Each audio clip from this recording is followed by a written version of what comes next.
Okay. So, Aiboan, Vanakkam, Assalamu alaikum, everyone. We are here live today to discuss certain things. And we all know that our country is going through a hectic time these days. And today we are here to discuss certain points to see what, as concerned citizens, that we can do from our end, what kind of a role that we can play. And we'll be discussing about one of the projects that we are planning to do to help out with some equipments for one of our hospitals in Sri Lanka, and we'll be discussing certain things. And myself, Khalib, and we have Rajni Razik. We are the directors of Care Station, a non-profit charitable organization, and along with we have our special guest. And without further ado, I'll give the mic to Rajni Razik. You can continue. Hello, hi everyone. Hi, Dr. Ishwak. Nice to have you with us today. And so Dr. Ishwak and his wife and his team, they're working at a COVID specialized treatment unit, for which we are currently having a fundraiser running to purchase some medical equipments that was requested by the doctors, Dr. Ishwak and his team working there. So, so Dr. Ishwak, if you can tell us which hospital you're currently stationed at. Yeah, I'm currently a resident house officer in Valikanda. In Valikanda, I'm currently based in a COVID specialized treatment center. It's run mainly by the District General Hospital of Polonnaruwa. And I've been there since last January, and before that, on and off we come in rotations, and from January we have been put permanent there. Okay, thank you, doctor. So from which area do you get most of the patients from? Is it only from Polonnaruwa? No, initially we used to, this is how it happens, like the District General Hospital of Polonnaruwa operates with 3 to 4 intermediate treatment centers like Kandakadu, Punani, Brandix, and Galal. So these are the intermediate treatment centers which pools COVID positive patients all over the island. Like whenever there are positive cases detected, they somehow sort out what are the vacant beds and somehow get them to the intermediate treatment centers. Now from these intermediate treatment centers, selected patients which will need further care, like specialist care, they would be drained to us in Valikanda. So basically we don't get direct admissions from all over the country. Basically we drain from these intermediate centers. So with that, we basically meet patients all over the country. And also from District General Hospital Polonnaruwa, when people get admitted there directly and get positive and they need special attention and special care, they would also be directed to Valikanda. Okay. So currently you had sent fill a list of items that the hospital requires. So are they like these what are the most important equipments that the hospital requires? Yeah, that's a really really tough question to answer. But when focusing on what's the apparent need is oxygen delivery equipments, like equipments related to adequate oxygen delivery is the most important thing in the current pandemic. Now we have seen in comparison to the last 2 waves, the third waves has affected many patients regardless of their gender, regardless of their age, with very debilitating respiratory symptoms, like with very debilitating symptoms. So most of them have gone to a degree where their oxygen requirement is very high. So oxygen delivery equipment is very crucial in coping up with the current pandemic, like from the lowest supply, like from the lowest basic face mask to the maximum of CPAP, high flow nasal oxygen systems, to ventilatory care. I mean, all of them would be regarded important, as well as the non-medical essentials, where many patients are coming from very rural areas. They basically don't have any support. So once they come into our center, obviously like other hospitals, then we don't have bystanders, right? So they don't have proper phones to communicate with their families. They come here, sometimes they come here without clothing. So like for us to provide them clothing and sanitary care like diapers or feminine sanitary pads, things like that, those are the things which we are kind of actually running out of in this pandemic. So in addition to the medical equipments, you all require those as well. So so those will be given to the patients who are joining the who have been sent to the hospital. Okay. Yeah, so like once we get patients, like from starting from their bed sheets to giving urinals, and old patients who are not able to mobilize to toilets and all, diapers and all those stuff, we so far we have been providing from our center as well. Okay, doctor. Thank you for that explanation. And so now we are working on a hospital and, of course, with your colleagues. And do you have enough sufficient of those things at the moment? And also the increasing amount of patients that we see today. And I also heard that, okay, the number of the oxygen that is required for our country, it has gone like 400% up. And do we have enough facilities at the moment? When talking about the essential medical stuff like well, let's say oxygen, so far Valikanda COVID STC have been getting enough oxygen supply. Somehow we haven't run short of oxygen. Somehow DGH Polonnaruwa has been providing us with daily refills. But like the equipments wise, like we do have certain equipments for high demand oxygen delivery, like CPAP machines. We do have 3 machines of CPAP. But the problem is when we are having like around 40 patients, 40 to 45 patients with pneumonias, out of them, around 15 to 20 somehow get oxygen dependent. Now, in this 15 to 20, we always have to triage them, like we always have to come into a decision like who needs the CPAP most. Is this patient? Should we change it to this patient? That decision comes every morning in the consultant rounds, like who deserves this machine, because we just have only 3 machines. And another thing is like the availability of ICU beds. The country has run short because as far as I know, we have around 500 odd ICU beds in Sri Lanka. Out of that, around I think 200 are deployed to COVID ICUs, and now there are new ICUs being started. But still, like with the rising number of cases and the amount of serious patients, these ICU beds are also very insufficient to cope up with the current pandemic.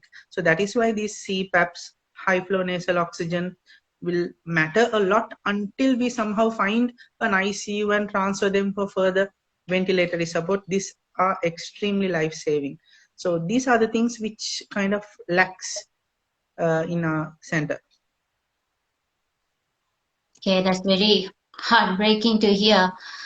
So the other thing is now we see that so many are fundraising for hospitals and the other hospitals as well.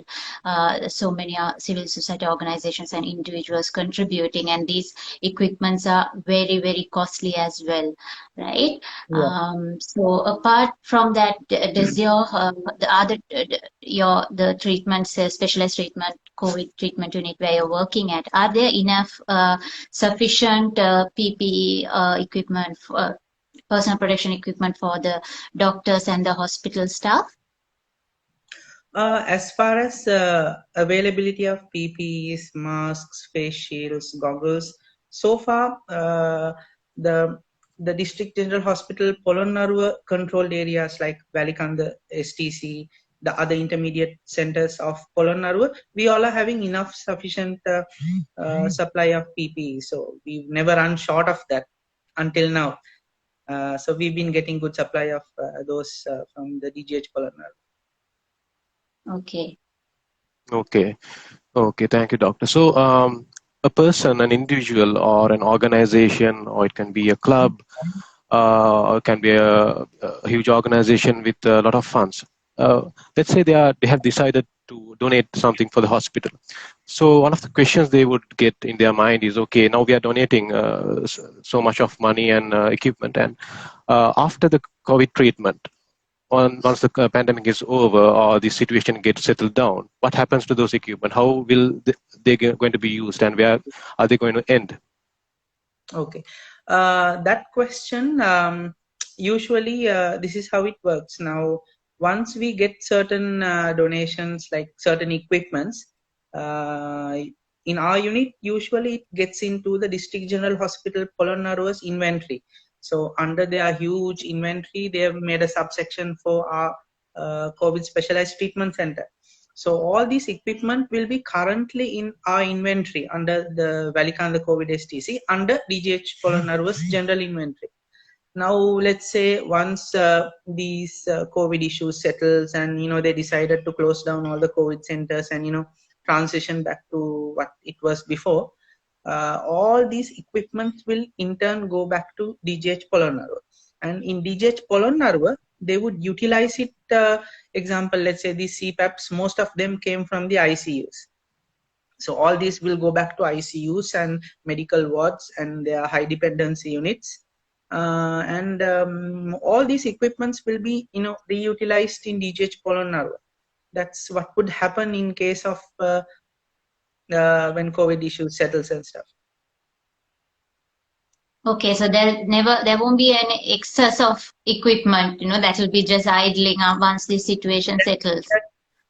Excess of equipment is always a hypothetical thing. I think there would be always a need for these equipments, especially those hi-fi equipments like CPAP, HFNOs. Those are always life-saving even without a pandemic. Even with a patient with heart failure comes, you would need a CPAP to cope them up. So I don't think it would be a waste at all, even after the pandemic. Yeah, that's good to hear, because this is a question we get often from the donors. What will happen to these equipments once the COVID situation settles? Also, so what's the message, doctor, that you would like to give to the people in terms of taking precautions, being careful, and seeking early medical attention? Yeah, currently now, since the third wave has caught Sri Lanka in huge grab, the most important thing what everyone should realize is the self-responsibility for the society.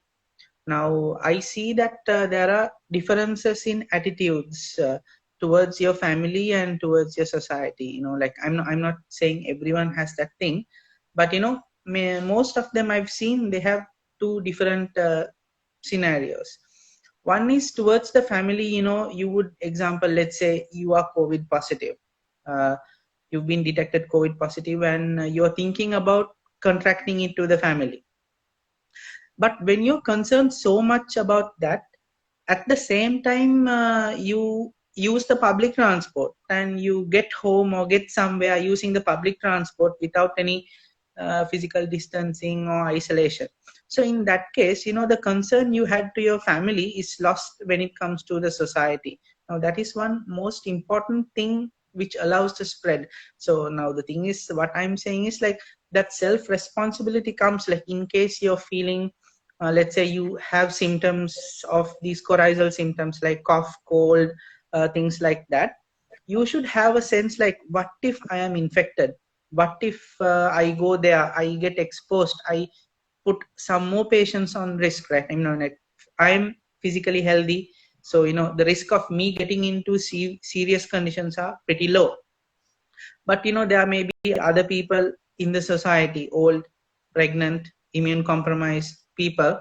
So risking them would be, like they should have that guilt. So what I'm saying is, if everyone has this self responsibility of individually, if it's individualized, I think everyone will help in catering to stop the spread. Yeah. Thank you, Doctor, for that wonderful explanation. And yeah, we discussed a lot of things, a lot of important things. And finally, we would like to ask you, also related to this donation drive that we are planning, and as a concerned citizen, and what can we expect from our fellow citizens, especially for the frontline workers and the health workers, the doctors? What can they do to help this battle? As far as as far as the current pandemic is concerned, everyone, not only healthcare workers, not only the triforces in the front line, every citizen in Sri Lanka has a role to play in this pandemic. Currently, the main goal in Sri Lanka is to cope with the third wave. So to cope with the spread, to help reduce the transmission. So we know that COVID is spread through respiratory droplets. So that means when you're in a distance of less than a meter or so, you are prone to have those droplets contracted. But recent studies show that now those droplets get aerosolized. So, they can even travel for more, like 5 meters distance. So that's why the Sri Lanka Medical Association, Government Medical Officers Associations, all the Association of Medical Specialists, all have got together and spoken to the COVID crisis management team and enforce this lockdown. I know these lockdowns are extremely painful, extremely hard to many. But the thing, as far as this lockdown is concerned, it helps to reduce the transmission, is it? So what we as responsible citizens, what we must do is, we must try to make sure that we reduce the chances of this transmission as much as possible. Even if you're having a gathering at home, I know it might be your family, but still, COVID doesn't look at family, cousins. There's no discrimination like that. So whatever the chance, until the thing settles down, try to keep social gatherings to the minimum, and even family gatherings to the minimum. And if you're exposed to risk people, better not get exposed with other family members. And the most important thing, now Sri Lanka healthcare system is now vaccinating everyone. We've received the Chinese Sinopharm, and we've received the Russian Sputnik. According to many Lancet studies, they've done so much studies on these vaccines regarding their efficacy. This efficacy does not mean that you would never get COVID again, because there are like around 5 to 6 variants of COVID. The thing is, these vaccines provides you an added protection that when you get infected, you will not go to serious conditions like, pneumonia, acute respiratory distress, things like that. So with that, there is an assurance of 92% with Sputnik. And as far as I remember, Sinopharm has a 70 to 80% of efficacy through Lancet studies. As much as possible, get yourself registered at your MOH area, talk to your PHI, register your family, and all the people who are eligible to take the vaccine, get the vaccines. You can visit the Sri Lanka epidemiology site online. They have all the guidelines in clear English, where a layman can understand what are the regulations and who are contraindicated, who can take the vaccine, what are the issues, what are the side effects, all the stuff. Get yourself oriented and somehow go for the vaccine. The more everyone are vaccinated, it will create a herd immunity. And I think that's one huge milestone which we can achieve if we can vaccinate more than half of Sri Lankan population. Yeah, thanks for that descriptive explanation. And with that note, I would like to thank Dr. Ishfaq for spending this valuable time. I know you are busy with your day-to-day work. And also, I would like to make this an opportunity to thank all our doctors and health workers, frontline workers who are, day and night working for our protection, basically. Risking And the life. also, yeah, yeah. So thank you so much for doing these service for us. And I would also like to remind, if you want more details about our project and how to donate, you can reach out in our social media, Facebook, WhatsApp, Instagram, and feel free to ask any questions if you have any, and we are there to clarify them if you are really interested. And also get in touch with the contact numbers. We will try to answer as much as possible. So thank you very much, everyone, for joining today. So we will conclude the session from this. Thank you very much. Yeah, Bye. thank you so much for the team at Care Station for handling this sort of project, because we as medical officers working, it's a huge task of coordinating with all these responsibilities. The delegation of responsibilities what you all are having is like greatly applauded and commendable. We are really grateful, me and my wife Dr. Sumaya, we both are extremely grateful for the huge support you're giving, because ultimately the main aim is like, if anyone who receives this gets some aid, some help, and it's benefited, that's the satisfaction we take home at the end. So it's a great job. Yeah, thank you very much, Dr. Ishwak, for those kind words. We're just doing our part in a small way that we can. And, we have a specialized trained team who's working on this project particularly. Led by Sister Usmila and our team members. So, we hope to, and we couldn't do this without the support of the donors who have entrusted us with their charity. And we very much still require funds to cover at least half of the equipments that were requested, and these are prioritized equipment which is very costly. And so another question, we always, the last question, I know we've come to the end, but we get a lot of questions about, why are you all doing this? Because this is the government's job to do, and this they should be doing it. So and they have already received funds for it, and what will happen once they donate, and why are you all doing this? So we have had really paid projects running for the individuals who are daily wage laborers who have been struggling due to this pandemic as well. And apart from that, we took this up because we saw the suffering and we saw how overwhelming it got even for the government.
the discussion. If anyone has more questions, they can drop us a message on all our social media platforms. Have a good day, Khalid, and Thank Okay, you thank so much. you.